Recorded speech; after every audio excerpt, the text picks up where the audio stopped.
what I want to do in this video, and it'll probably occur over several videos, is really integrate everything we know about matrices and null spaces and column spaces and linear independence. So I have this matrix here, this matrix A, and I guess a good place to start is let's just figure out its column space and its null space. And the column space is actually super easy to figure out. It's just the span of the column vectors of A. So we can right from the get-go write that the column space of our matrix A, actually let me do it over here. I can write the column space of my matrix A is equal to the span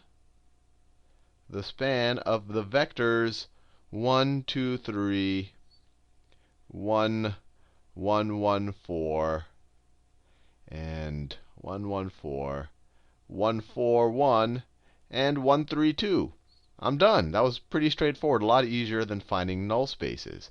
Now, this may or may not be satisfying to you, and there's a lot of open questions. Is this a basis for the space? For example, is this a linear independent set of vectors? How can we visualize the space? And I haven't answered any of those yet. But if someone just says, hey, what's the column space of A? This is the column space of A. And now we can answer some of those other questions. Is this linear? If this is a linearly independent set of vectors, then this would be a basis. These vectors would be a basis for the column space of A. We don't know that yet. We don't know whether these are linearly independent. But we can figure out if they're linearly independent by looking at the null space of A. Remember, these are linearly independent if the null space of A only contains the 0 vector. So let's figure out what the null space of A is. And remember, we can do a little shortcut here. The null space of A is equal to the null space of the reduced row echelon form of A. And I showed you that when we first calculated the null space of a vector, because when you perform these, essentially, if you want to solve for the null space of A, you create an augmented matrix, and you put the augmented matrix in reduced row echelon form, but the zeros never change. So essentially, you're just taking A and putting it in reduced row echelon form. So let's do that. So I'll keep row 1 the same. 1, 1, 1, 1. And then let me replace row 2 with row 2 minus row 1. Row 2 minus row 1. So what do I get? 2. No, I want to zero this out here. So row 2 minus 2 times row 1. Actually, even better, because I eventually want to get a 1 here. So let me do 2 times row 1 minus row 2. So let me say 2 times row 1, and I'm going to minus row 2. So 2 times 1 minus 2 is 0, which is exactly what I wanted there. 2 times 1 minus 1 is 1. That's nice to have right there. 2 times 1 minus 4 is minus 2.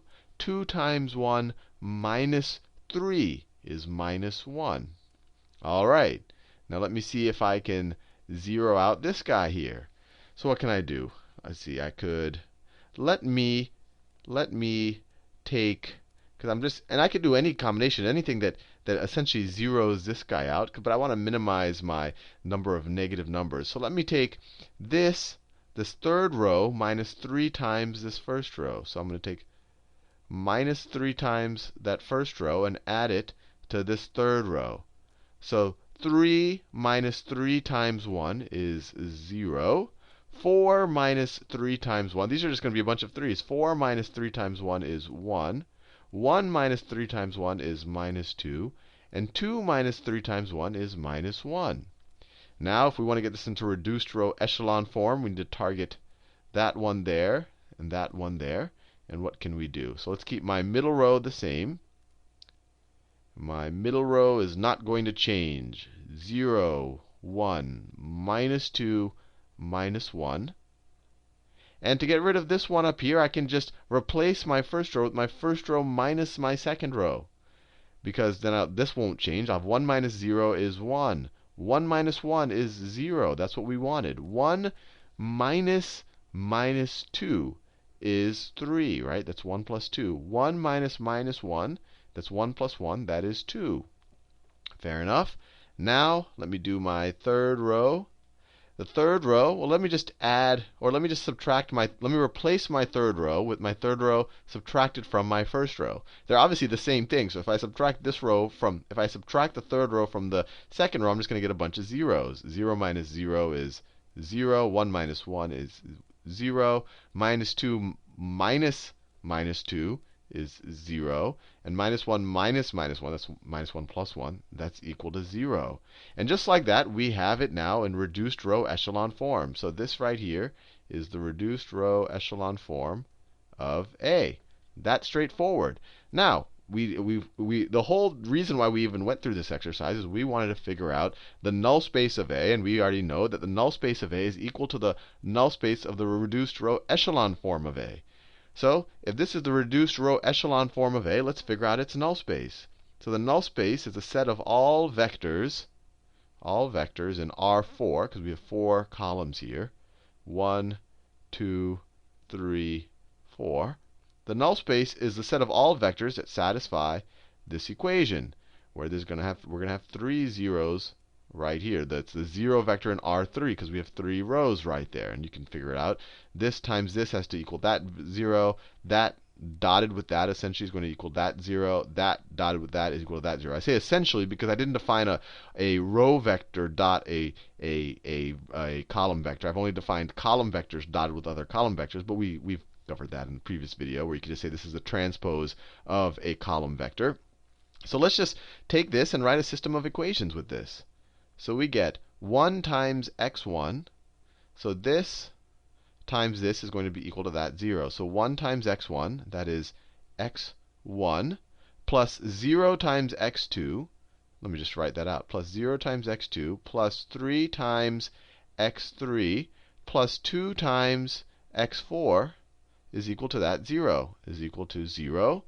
And then I'll do it in yellow right here. I have 0 times x1, 0 times x1, plus 1 times x2, plus x2, minus 2 times x3, minus x4 is equal to 0. And then this gives me no information. Zeros times all of this is equal to 0. So it just turns into 0 equals 0. So let's see if we can solve for our pivot entries, or our pivot variables. What are our pivot entries? This is a pivot entry. That's a pivot entry. That's what reduced row echelon form is all about, getting these entries that are 1, and they're the only non-zero term in their respective columns, and that every pivot entry is to the right of a pivot entry above it. And then the columns that don't have pivot entries, these columns represent the free variables. So this column has no pivot entry, and so when you take the dot product, this column turned into this column in our system of equations, so we know that x3 is a free variable. x3 is free. We can set it equal to anything. Likewise, x4. x4 is free, is a free variable. x1 and x2 are pivot variables because their corresponding columns in our reduced row echelon form have pivot entries in them. Fair enough. So let's see if we can simplify this into a form we know. And we've seen this before. So if I solve for x1, this 0 I can ignore, that 0 I can ignore. I could say that x1 is equal to minus 3 x3 minus 2 x4. Right? I just subtracted these two from both sides of the equation. And I can say that x2 is equal to 2x3 plus x4. And if we want to write our solution set now, so if I wanted to find the null space of A, so the null space of A, which is the same thing as the null space of the reduced row echelon form of A, is equal to all of the vectors. Let me do a new color. Maybe I'll do blue. It's equal to all of the vectors x1, x2, x3, x4 that are equal to. So what are they going to be equal to? x1 has to be equal to minus 3 x3 minus 2 x4. So just to be clear, these are free variables because I can set these to be anything. And these are pivot variables because I can't just set them to anything. When I determine what my x3s and my x4s are, they determine what my x1s and my x2s have to be. So these are pivot variables. These are free variables. I can make this guy pi, and I can make this guy minus 2. We can set them to anything. So x1 is equal to let's see, let me write it this way. They're equal to x3. Let me do it in a different color. Do x3 like this. So it's equal to x3 times some vector plus x4 times some other vector. So any solution set in my null space is going to be a linear combination of these two vectors. And we can figure out what these two vectors are just from these two constraints right here.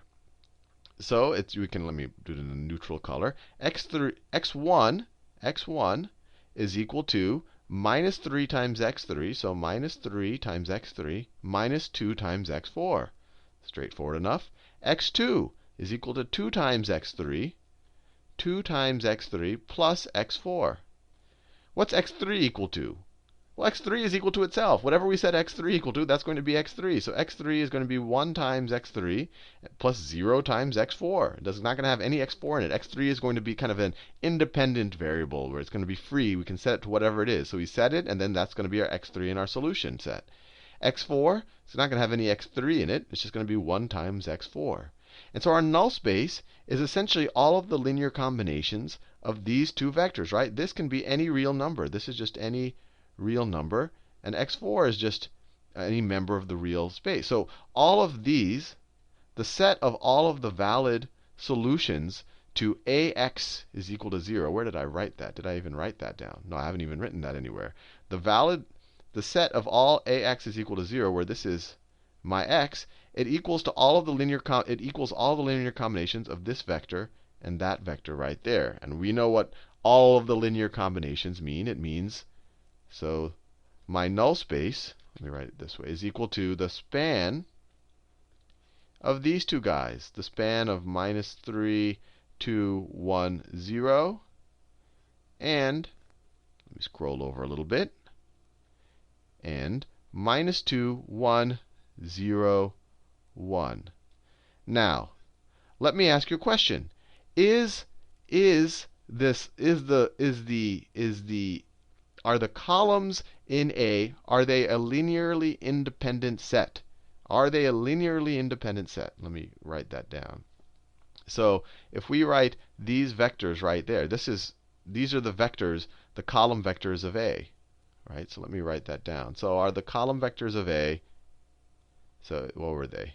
Let's see, 1, 1, 3, 2. I don't remember them. It's 1, 2, 3. 1, 2, 3, 1, 1, 4, 1, 4, 1, and 1, 3, 2. So this is just the column vectors of A. I could just write A as just this much of columns. But my question is this a linearly independent set? Linearly independent. And here you might immediately start thinking, well, when we said that something is linearly independent, so linearly independence, let me just write it like this.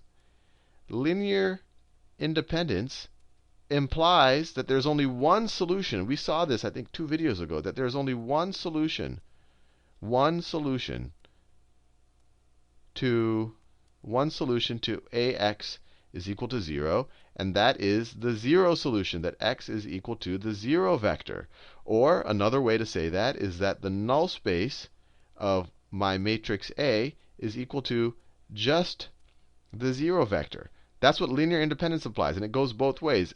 If my null space is just the 0 vector, then I know it's linearly independent. If my null space includes other vectors, then I am not linearly independent. Now, my null space of A, what does it include? Is it just the 0 vector? Well, no, it includes every linear combination of these guys. It includes actually an infinite number of vectors. It's not just one solution. Obviously, 0 vector is contained here. If you just multiply both of these, if you pick 0 for that and that, it's contained, but you can get a whole set of vectors. So because the span of this guy, so you can kind of, the null span of A, the null space of A does not just contain the 0 vector. So it has, more than just 0, more than just 0. So what does that mean? Well, that means that there's more than one solution to this, and that means that this is a linearly dependent set. linearly dependent set. And what does that mean? Well, at the very beginning of the video, I said, what's the column space of A? And we said, oh, the column space of A is just the span of the column vectors, right? I just wrote it out like that. And I said, well, it's not clear whether this is a valid basis for the column space of A. And what's a basis? A basis is a set of vectors that span a subspace, and they are also linearly independent. And we just showed that these guys are not linearly independent. So that means that they are not a basis for the column space of A.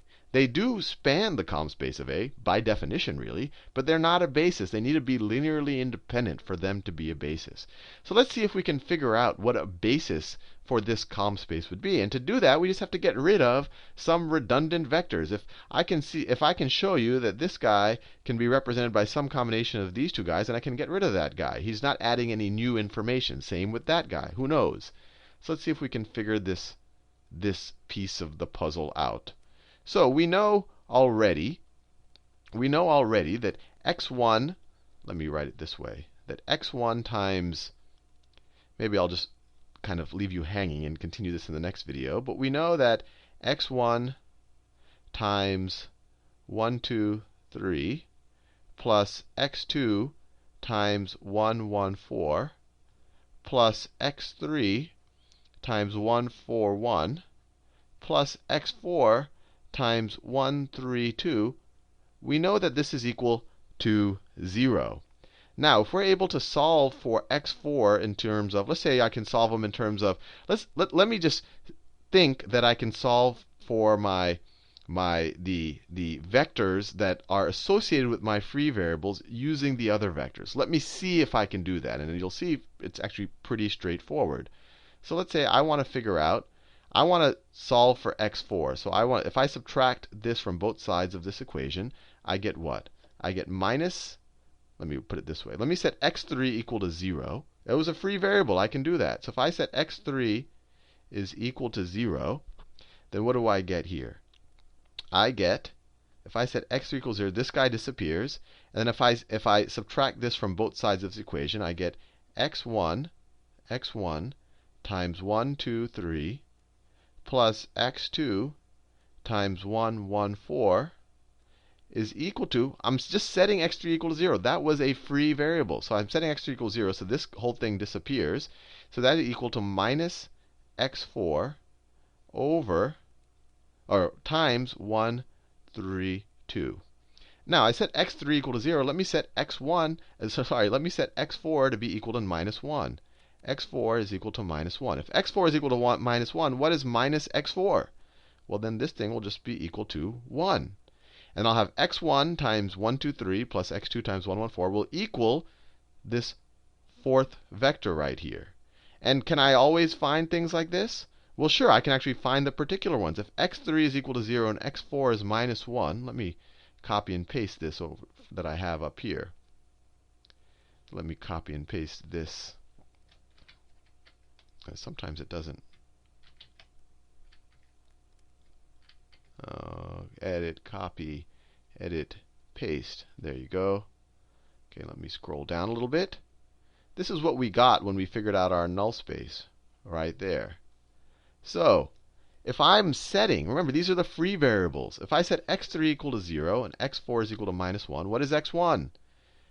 Then this will imply that x1, well, it's equal to minus 3 times x3, that's just 0, minus 2 times x4. If x4 is minus 1, minus 2 times minus 1, x1 will equal 2. And then what will x2 be equal to? x2 is equal to 2 times x3, which is 0, plus x4. So it's equal to minus 1. So I just showed you that if I set this equal to 2 and this equal to minus 1, I have a linear combination of this vector and this vector that can add up to this fourth vector. And you can even verify it. 2 times 1 minus 1 is equal to 1. 2 times 2 minus 1 is equal to 3. 2 times 3 is 6. minus 4 is equal to 2. So it checks out. So I just showed you, using really our definitions, really looking at what were our free variables versus our pivot variables, we were able to show you, kind of just very simply solve for this fourth vector in terms of these first two. So we know, if we go back to the set, that this fourth vector is really unnecessary. Really not adding anything to, I guess, the span of this set of vectors, because this guy can be written as a combination of this guy and this guy. Now let's see if this third guy, we can do the same exercise. This is also dictated by a free variable, so let's see if I can write him as a combination of these first two. Well, we'll do the exact same thing. Instead of setting x3 equal to 0 and x4 equal to -1, let us set x4 is equal to 0. x4 is equal to 0, because I want to cross that out. And let me set x3 is equal to -1.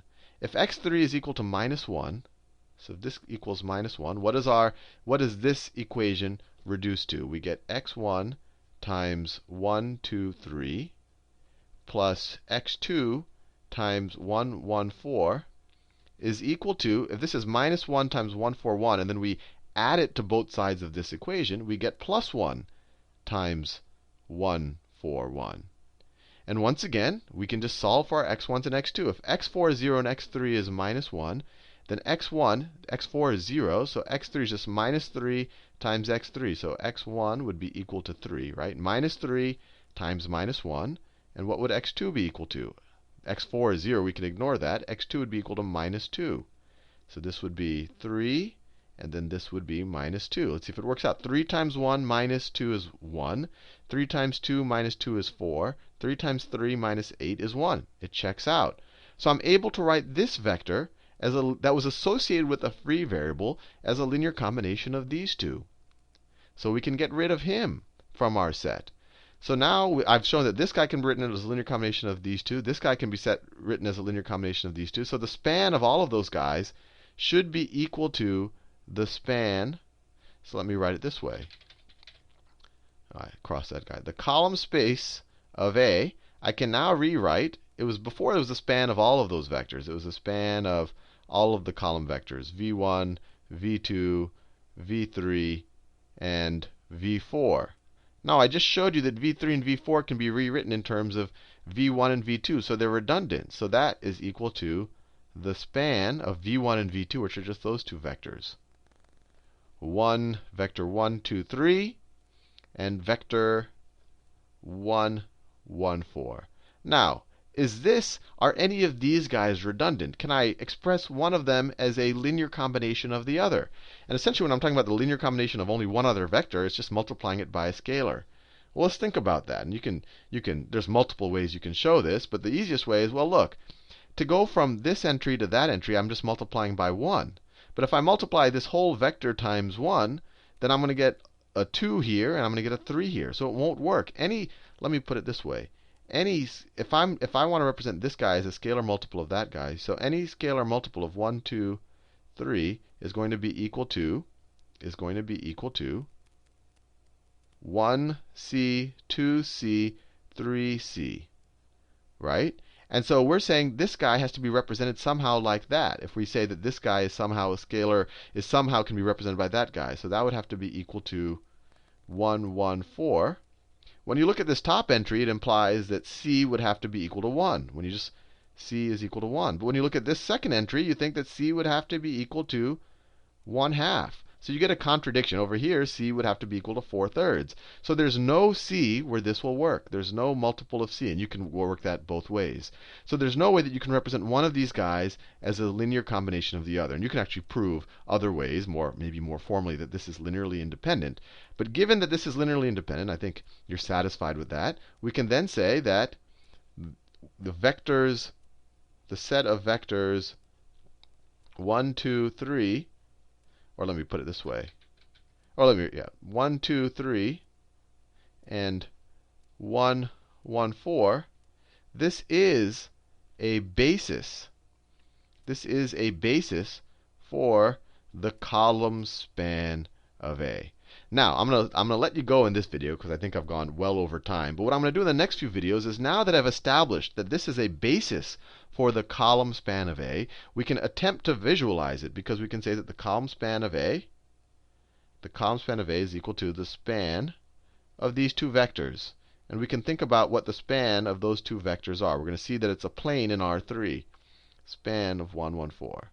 And just as a quick reminder, I said a couple of times, when I say it's a basis, all I'm saying is that these guys, they both span the column space of A. When I had 4 vectors, they also span the column space of A. But what makes them a basis is that these guys are linearly independent. There's no extra information or redundant vectors that can be represented by other vectors within the basis. They're linearly independent. Anyway, I'll let you go for now.